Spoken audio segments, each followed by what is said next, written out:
With regard to load shedding, we are told leave coal, go for green, go for alternative energy. We're not opposed to that. But we're not going to go for anything new without a base. Coal is our base.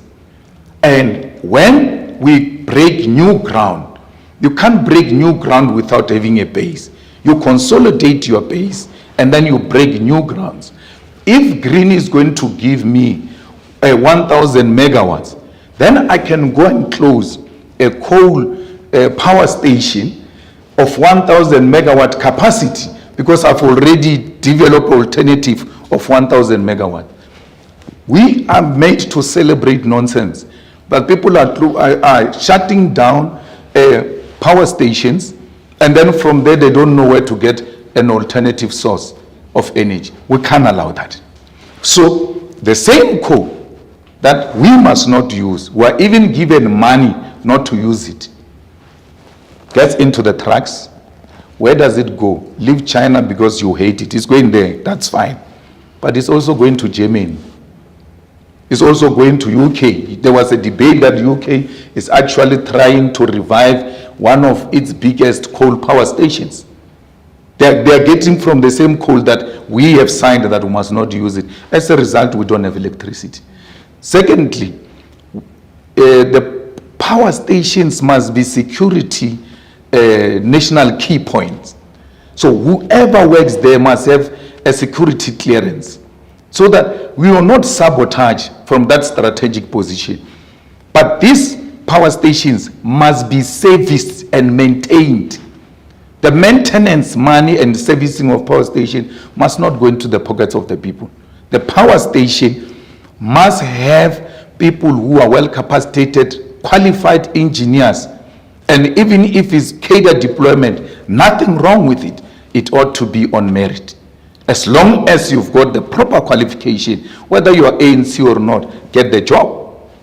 There is a person there who decides that we are going to level 6, stage 6, stage 3, stage 6, stage 1. It's called system controller. Ask one minister of the ANC, do you know who system controller is? They don't know. They just get told we are now going to 6. And they don't have the technical know-how to counter that we are not at a point where we require stage 6. So you do as you are told, because you have got no state capacity to deal with such issues. Those are the key issues that we believe as the EFF, if we address these issues, we'll have a proper country. There is no one here who must say to us, there must not be a state bank. Because a state bank, nationalization of banks means the state must establish its own bank.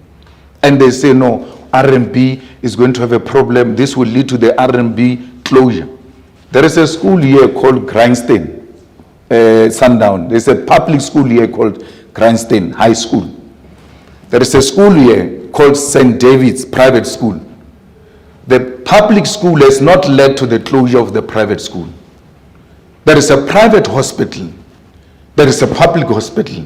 The public hospital has never led to the closure of a private hospital.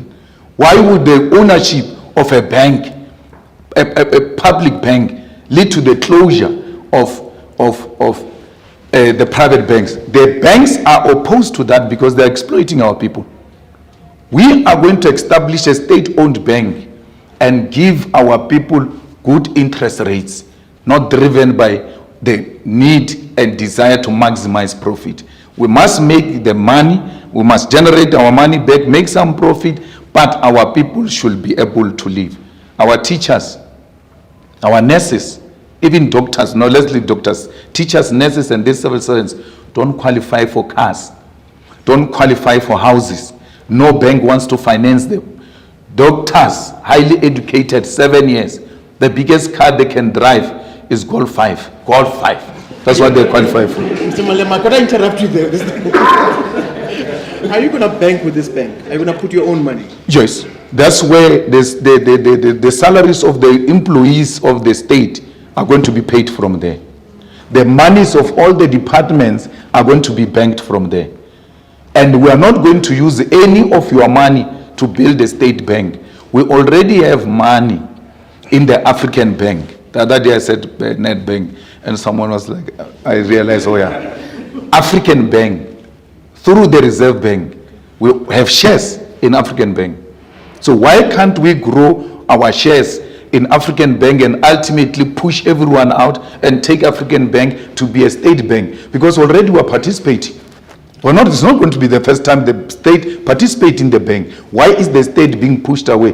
The state is being pushed away because private financial institutions are scared of competition. They thrive through colluding.